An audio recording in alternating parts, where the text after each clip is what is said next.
ఇప్పుడు స్పేస్ లో కూడా ఏ మోడల్స్ ట్రైన్ చేస్తున్నారు. స్టార్ క్లౌడ్ 1 శాటిలైట్స్ తో గూగుల్ జెమ్మ సక్సెస్ఫుల్లీ ఆర్బిట్ లో ట్రైన్ అయింది. రేడియేషన్ ఎక్స్ట్రీమ్ టెంపరేచర్స్ ఉన్నా కూడా జీపీయూ పర్ఫెక్ట్ గా వర్క్ అయింది. ఇది proof. And welcome to update number 64 in part of 128 days. Google, Amazon, Nvidia లాంటి టెక్ జైంట్స్ ఒక పెద్ద ప్రాబ్లం ఫేస్ చేస్తున్నారు. ఏ మోడల్ రన్ అవడానికి ఎర్త్ మీద ఉన్న ఎలక్ట్రిసిటీ సరిపడం లేదు. ఎర్త్ మీద 92% of electricity only data centre cooling system కే పోతుంది. అందుకే ఈ ప్రాబ్లం కి చెక్ పెట్టేశారు.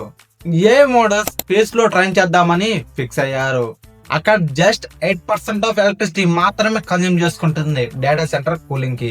ఎన్విడియా ఆల్రెడీ నవంబర్ లో H100 అనే చిప్ తో శాటిలైట్స్ పంపింది. అక్కడ for the first time A model ని స్పేస్ లో ట్రైన్ చేశారు. ఇప్పుడు అందరూ ఏ మోడల్ ని స్పేస్ లో ట్రైన్ చేయాలని చూస్తున్నారు. గూగుల్ 2027 లో శాటిలైట్స్ ని స్పేస్ లో పంపనుంది టెస్టింగ్ కోసం. టీపీయూ అక్కడ హార్ష్ ఎన్వైరన్మెంట్ లో పనిచేస్తుందా చేయదా అని. అండ్ జెఫ్ బెజోస్ ప్రెడిక్షన్ ఏంటంటే 10 to 20 years లో స్పేస్ లో గిగావాట్స్ రేంజ్ లో డేటా సెంటర్స్ అన్ని కామన్ గా కనపడతాయని. అండ్ ఇలాన్ మస్క్ కూడా స్టార్లింక్ శాటిలైట్స్ ని కంప్యూటింగ్ కోసం అడాప్ట్ చేసుకుంటున్నారు. ఎంత ఏ మీద ఇన్వెస్ట్ చేసినా సరే ఇప్పుడు మొబైల్ ఇంటర్నెట్ చుట్టూ తిరిగినట్టు ఫ్యూచర్ లో ఏ మన చుట్టూ తిరుగుతుందా? మీ ఒపీనియన్ అయితే కామెంట్ చేయండి. అండ్ నెక్స్ట్ వీడియో చూడాలంటే సబ్స్క్రైబ్ అండ్ ఫాలో మర్చిపోమాకే.